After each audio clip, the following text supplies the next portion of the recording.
Hey everybody, it's William. Welcome back to Spa. Today we're going to drive the BMW M6 GT3. Wanted to say the big boy, but it is not quite the big boy. It is a pretty big boy though. I really like this car. It's very fun to drive. It feels very natural. Um, we're going to show a hot lap here in a moment, and then the setup afterwards. These bigger front engine cars are, I think, the most friendly to get into if you're kind of new or you're kind of struggling. This car is maybe not the fastest around this track. Um, we're going to see what we can do with the setup and hopefully try and get it on par with the others. But yeah, like this car, the BMW, the Bentley, and the Lexus. The Lexus maybe not so much. The Lexus a little bit finicky, but hopefully I can put together a setup video for that later on. But yeah, these cars, I feel like they're very friendly, very fun to drive. They feel very natural in my opinion. So yeah, let's go ahead and get on with the hot lap, and then I'm going to talk through the setup after the hot lap. So for you guys that are just here for the setup, it's going to be a ways down the line. I know a lot of you just skip straight to that. So anyways, yeah, thanks, and I will see you after the hot lap.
Okay everyone, that was a lap around Spa in the BMW M6 GT3.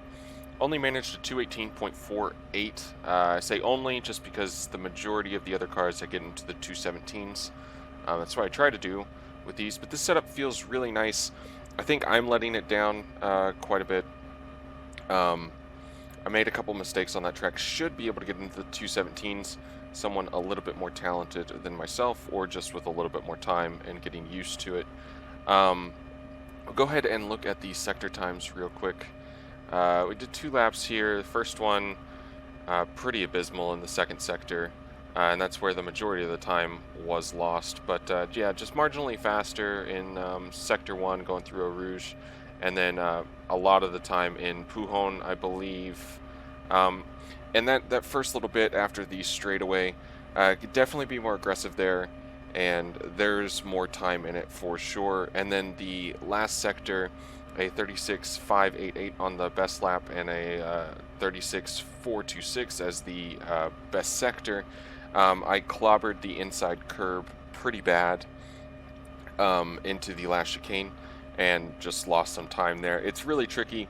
This car, if you brake too late, you're gonna lose just a ton of time. It's that way in basically every car, but I feel like I really noticed whenever I screwed up the braking zones. It's probably because we're flying into the corners quite a bit faster too, because this thing is beastie, quite beastie on the straightaways. So let's go ahead and look at the setup. Nothing too crazy here. Once again, as always, we start basically with the aggressive preset and try and go from there. A little bit more camber on the front, a little bit more caster on the front, increase the weight of that steering. That's what I like.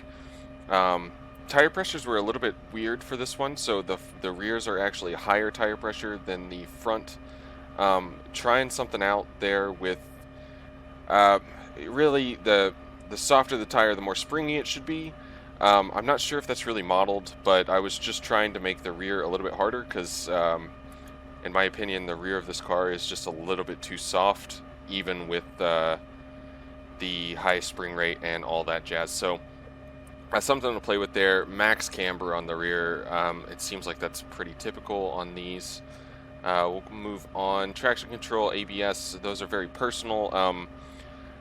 Obviously, one, least aggressive, so least support from the systems, and then the higher up you go, the more support you get. ABS, I probably could have dropped that one down to 1. Traction control, it does get a little bit slidey whenever those turbos spool.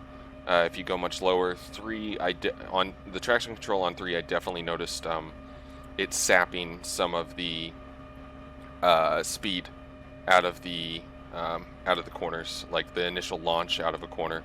It was a little too invasive. So 2, kind of that sweet spot in my opinion. And ECU map, this car has really strange ECU maps. If you're not aware, you can look and see what each one of them is on the set of Corsa forums. There's a post in every single car with what their maps are. All you need to know about this one is 1 is the fastest. I believe there's like basically a valet mode. It's like the engineer mode or something. It's like on ECU map 4, and it just makes the car dog slow. Anyways, it doesn't really matter.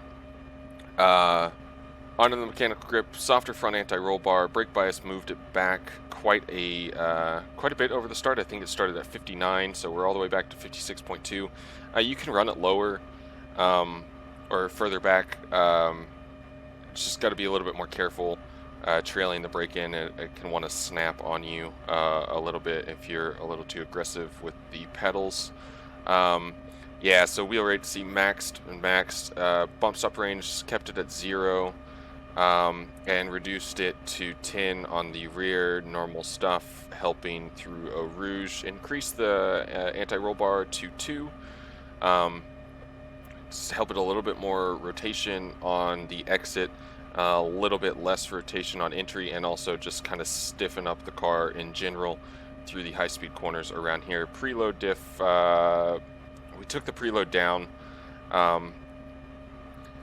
I don't know, I just got a better feeling out of it with it lower. It seemed it rotated a little bit more consistently, and it also felt a little bit better out of the corners for whenever I just stomp on the gas and go for it.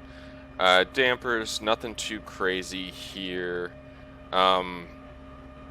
Yeah, nothing really to talk about. The rebound on the rear, got that quite high. It's just the weight transfer on heavy braking. I was running this a little bit lower. But yeah, it just seemed like on heavy braking zones, if you were not careful, it would bite you. So you can lower that if you want, get a little bit more weight transfer to the front a little bit quicker, but it may want to snap on you. And the fast rebound and fast bump on the rear a little bit stiffer. Once again, we got the um, really stiff front and softer rear.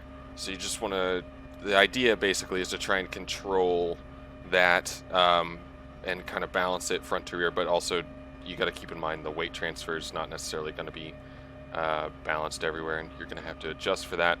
Aero, lower front, lower rear.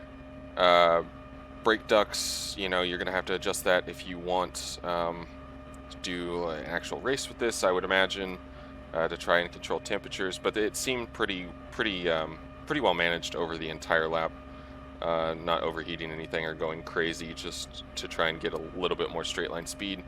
Rear wing on one, the car feels fantastic on one wing with the ride height the way it is. Feel like you've got the downforce you want. And it, like I said, is an absolute beast in a straight line. So even if you are a little bit slower in those corners, if you race this car, I feel like you would you'd have a pretty good shot at staying in front of people, just because they're not going to be able to hang with you on these straights as long as you focus on hitting your marks. Kind of a weird car, like I said. I'm sure it can go faster. Front engine cars, for some reason, whenever I am in Assetto Corsa Competition, I really struggle to get the speed out of them. They feel very natural and very good to drive, but it just doesn't necessarily suit my driving style, I guess. So anyways, that's all I've got for you for this video. I wanted to bring you guys a new one. Things have been absolutely crazy. I hope everyone's staying safe and doing well out there. Give this a shot if you're you know, social distancing, and you can properly socially distance people by gapping those fools and absolutely using the amazing straight line speed that this car has around this track. So thanks for watching, guys. I hope I see you on the next one. Take care.